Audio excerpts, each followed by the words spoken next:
الحمدللہ والصلاة والسلام علی رسول اللہ۔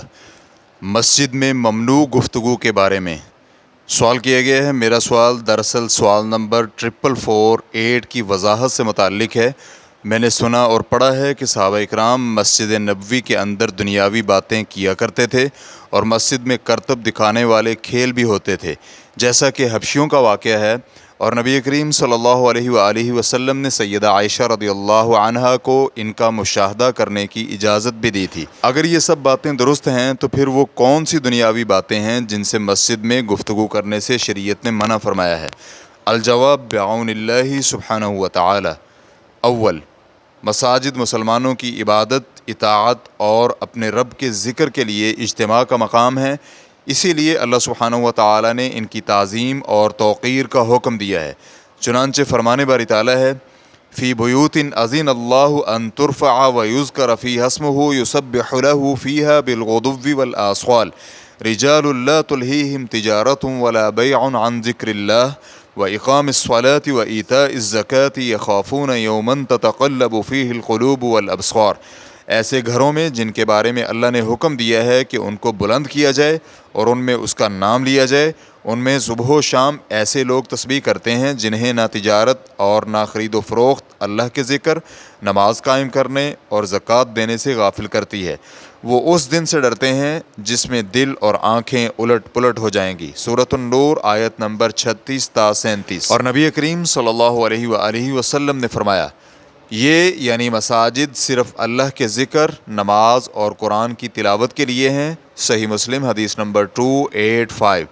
اللہ سبحانہ وتعالی نے مسجد کی تعظیم کے لیے چند خاص احکام مقرر فرمائے ہیں اور بعض امور سے روکا ہے کہ یہ مسجد میں نہ کیے جائیں۔ ان میں سے چند ایک سماعت کیجیے۔ نمبر 1، گمشدہ چیز کی تلاش کا اعلان، یعنی مسجد میں کسی گمشدہ چیز کو تلاش کرنے کے لیے بلند آواز سے اعلان کرنا۔ نبی کریم صلی اللہ علیہ وآلہ وسلم نے فرمایا، جو شخص کسی کو مسجد میں گمشدہ چیز تلاش کرتے ہوئے سنے تو کہے، اللہ کرے یہ چیز تجھے واپس نہ ملے، کیونکہ مسجدیں اس مقصد کے لیے نہیں بنائی گئیں۔ صحیح مسلم حدیث نمبر 568۔ حدیث کے عربی متن میں ینشدو کا مطلب ہے بلند آواز سے پکارنا۔ علامہ اصمعی رحمہ اللہ کہتے ہیں، ہر وہ چیز جس کے لیے تو نے آواز بلند کی، تو نے اس کا نشدان کیا، چاہے وہ گمشدہ چیز ہو یا کوئی اور۔ ریفرنس کریے دیکھیے شرح و سنن ابن ماجہ از مغلطائی، جلد نمبر 1 صفحہ نمبر 1279۔ چنانچہ اگر کوئی شخص پست آواز سے کسی قریبی شخص یا امام سے دریافت کرے تو اس میں کوئی حرج نہیں۔ علامہ الباجی رحمہ اللہ المنتقی شرح المعطی جلد نمبر 1 صفحہ نمبر 312 میں فرماتے ہیں، امام مالک نے فرمایا، اگر کوئی شخص مسجد میں گمشدہ چیز بلند آواز سے تلاش کرتا ہے تو یہ منع ہے، البتہ اگر وہ اپنے ساتھ بیٹھے ہوئے لوگوں سے آہستگی سے پوچھتا ہے تو اس میں کوئی حرج نہیں۔ اس کی وجہ یہ ہے کہ مسجد میں بلند آواز سے بات کرنا ممنوع ہے، اس کی وجہ ہم پہلے بیان کر چکے ہیں۔ تاہم اگر کوئی شخص اپنے ساتھ بیٹھے ہوئے شخص سے معمول کی آواز میں استفسار کرے تو یہ ممنوع نہیں، بشرطے کہ آہستہ آوازیں بھی شور شرابہ کی حد کو نہ پہنچیں۔ اسی طرح گمشدہ چیز ملنے پر اس کے مالک کی تلاش میں اعلان کرتے ہوئے آواز بلند کرنا بھی منع ہے۔ چنانچہ کسی شخص کو مسجد میں کوئی چیز ملے تو وہ بلند آواز سے کہے، مجھے فلاں چیز ملی ہے یا کس کی فلاں چیز گم ہوئی ہے۔ جناب عمر رضی اللہ عنہ نے فرمایا، جب تمہیں کوئی چیز ملے تو مسجد کے دروازے پر 3 دن تک اس کا اعلان کرو، اگر کوئی آ کر اس کی نشاندہی کر دے تو اسے دے دو، ورنہ تم خود اس کا جو چاہے فیصلہ کرو۔ مصنف عبد الرزاق صفحہ نمبر 18620۔ امام مالک رحمہ اللہ سے پوچھا گیا، کیا گمشدہ چیز ملنے پر اس کے مالک کی تلاش میں مسجد کے اندر اعلان کیا جائے؟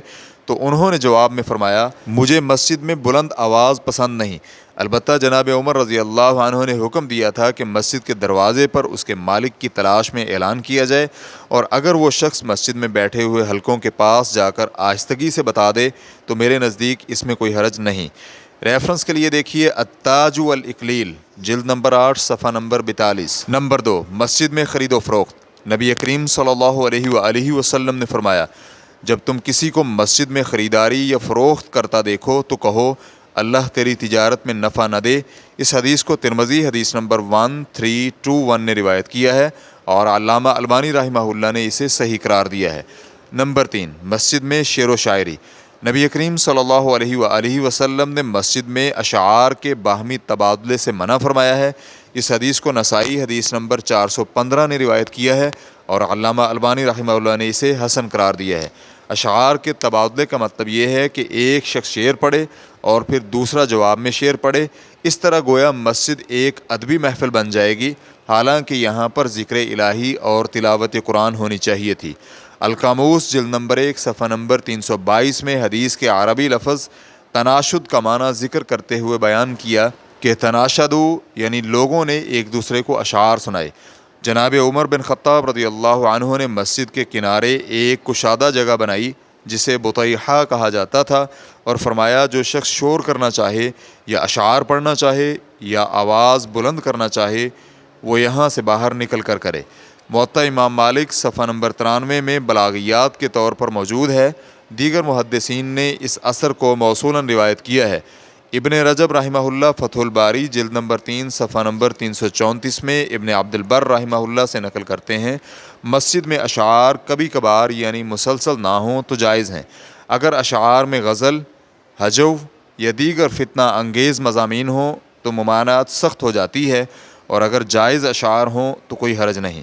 ابن رجب رحمہ اللہ فتح الباری جلد نمبر 3 صفحہ نمبر 335 میں کہتے ہیں جمہور علماء کرام کے نزدیک جائز اشعار کا مسجد میں پڑھنا درست ہے، اور اگر اشعار میں حسن اخلاق، دفاع اسلام، اسلامی دعوت، فضائل دین، زہد و تقوی، اخلاق فاضلہ یا علمی متون ہوں تو یہ مستحب اور مشروع ہے۔ چنانچہ جناب حسان بن ثابت رضی اللہ عنہ رسول اکرم صلی اللہ علیہ وآلہ وسلم کے شاعر تھے۔ جب سیدنا عمر رضی اللہ عنہ نے انہیں اشعار سے روکا تو فرمایا میں تو اس یعنی مسجد میں اس وقت بھی اشعار پڑھتا تھا جب یہاں آپ سے بھی بہتر شخصیت موجود تھی، یعنی نبی کریم صلی اللہ علیہ وآلہ وسلم۔ ریفرنس کے لیے دیکھیے بخاری حدیث نمبر 3212، امام نووی المجموع جلد نمبر 2 صفحہ نمبر 177 میں فرماتے ہیں اگر اشعار نبی کریم صلی اللہ علیہ وآلہ وسلم یا اسلام کی مدح میں ہوں یا حکمت پر مشتمل ہوں یا اخلاق فاضلہ، زہد یا دیگر نیکی کی باتوں پر مشتمل ہوں تو مسجد میں پڑھنے میں کوئی حرج نہیں ہے۔ البتہ وہ اشعار جن میں کسی مسلمان کی ہجو، شراب کی توصیف، عورتوں یا بے ریش لڑکوں کا ذکر، ظالم کی مدح یا ناجائز فخر ہو تو وہ حرام ہے۔ نمبر 4، دنیاوی گفتگو اس قدر زیادہ ہو کہ عمومی عادت بن جائے۔ اگر مسجد میں بیٹھنے والوں کا عمومی مشغلہ دنیاوی باتیں کرنا بن جائے اور اس گفتگو کے ساتھ شور، ہنگامہ اور آواز بلند کرنے کی کیفیت ہو، یہاں تک کہ مسجد ایک دنیاوی مجلس کی شکل اختیار کر لے تو یہ ممنوع ہے، کیونکہ مساجد اس مقصد کے لیے نہیں بنائی گئیں۔ امام بخاری رحمہ اللہ نے صحیح بخاری میں ایک عنوان قائم کیا ہے، باب مسجدوں میں آواز بلند کرنے کا بیان۔ پھر اس کے تحت حدیث نمبر 470 میں صائب بن یزید سے روایت نقل کی، میں مسجد میں کھڑا تھا تو کسی نے مجھے کینکری ماری، میں نے دیکھا تو وہ جناب عمر بن خطاب رضی اللہ عنہ تھے۔ انہوں نے کہا جاؤ ان دونوں کو میرے پاس لاؤ۔ میں انہیں لایا تو انہوں نے پوچھا تم کون ہو یا کہاں سے ہو؟ انہوں نے جواباً کہا ہم طائف کے رہنے والے ہیں۔ جناب عمر نے فرمایا اگر تم مدینہ کے رہنے والے ہوتے تو میں تمہیں سخت سزا دیتا، تم رسول اللہ صلی اللہ علیہ وآلہ وسلم کی مسجد میں آواز بلند کرتے ہو۔ ابن مفلح الآداب الشرعیہ جلد نمبر 3 صفحہ نمبر 382 میں فرماتے ہیں سنت یہ ہے کہ مسجد کو شور و غوغا، فضول گفتگو اور ناپسندیدہ آوازوں سے محفوظ رکھا جائے، لیکن اگر دنیاوی باتیں معمولی ہوں، ان کا غلبہ نہ ہو اور ان میں نمازیوں یا ذکر کرنے والوں کے لیے کوئی خلل یا شور نہ ہو تو ایسی گفتگو جائز ہے۔ جیسا کہ جابر بن سمرہ رضی اللہ عنہ کی حدیث میں ہے نبی علیہ الصلاۃ والسلام فجر کی نماز سے فارغ ہونے کے بعد اس جگہ سے نہ اٹھتے جہاں نماز ادا کی ہوتی یہاں تک کہ سورج طلوع ہو جاتا۔ جب سورج نکل آتا تو آپ اٹھتے۔ اس دوران صحابہ کرام آپس میں گفتگو کرتے اور کبھی کبھی دور جاہلیت کی باتیں بھی کرتے۔ اس پر وہ ہنستے اور نبی کریم صلی اللہ علیہ وآلہ وسلم بھی مسکراتے۔ صحیح مسلم حدیث نمبر 670۔ امام نووی المجموع جلد نمبر 2 صفحہ نمبر 177 میں فرماتے ہیں مسجد میں مباح گفتگو کرنا، دنیاوی امور پر بات کرنا اور مساجد میں مباح قسم کا ہنسی مذاق کرنا جائز ہے، بشرطے کہ وہ مباح ہو۔ جابر بن سمرہ رضی اللہ عنہ کی حدیث اس بات پر دلیل ہے۔ نمبر 5، عمومی طور پر مسجد میں بلند آواز سے گفتگو منع ہے، خواہ قرآن کی تلاوت ہو یا ذکر۔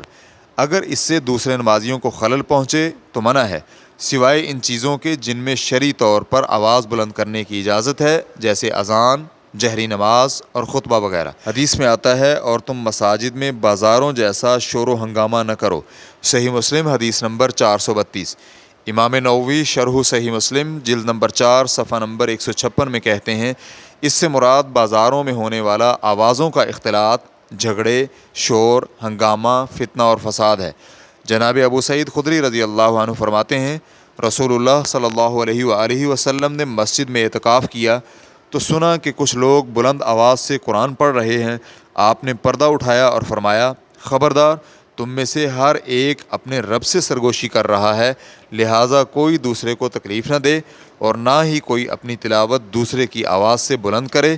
راوی کہتے ہیں، یا آپ صلی اللہ علیہ وآلہ وسلم نے نماز کی قرات کے بارے میں کہا۔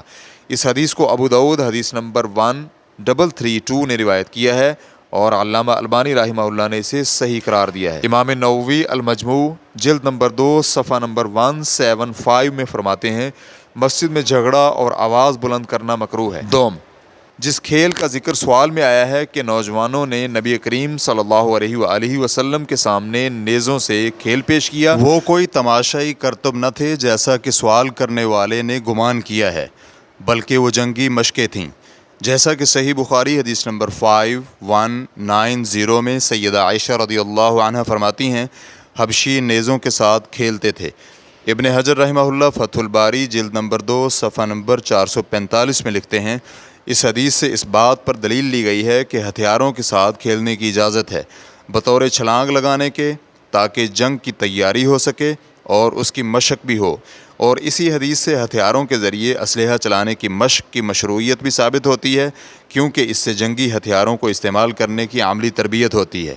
مرقات المفاتیح جلد نمبر 5 صفحہ نمبر 2120 میں ہے، انہیں اس لیے اجازت دی گئی کہ ان کا نیزوں سے کھیل اللہ کے دشمنوں کے خلاف جنگ کی تیاری میں شمار ہوتا ہے، لہٰذا نیت کے لحاظ سے یہ عبادت بن گیا، بالکل ایسے ہی جیسے تیر اندازی۔ اور بعض لوگوں کو غلط فہمی اس وجہ سے ہوتی ہے کہ وہ شرعی نصوص کے الفاظ کو اپنے دور کے مطابق سمجھتے ہیں، ان الفاظ کا وہ معنی اور مفہوم نہیں لیتے جو وحی نازل ہوتے وقت اس ماحول میں موجود تھا۔ اس حوالے سے مزید تفصیلات کے لیے آپ دیکھ سکتے ہیں مجموع الفتاوی از ابن تیمیہ جلد نمبر 7 صفحہ نمبر 106۔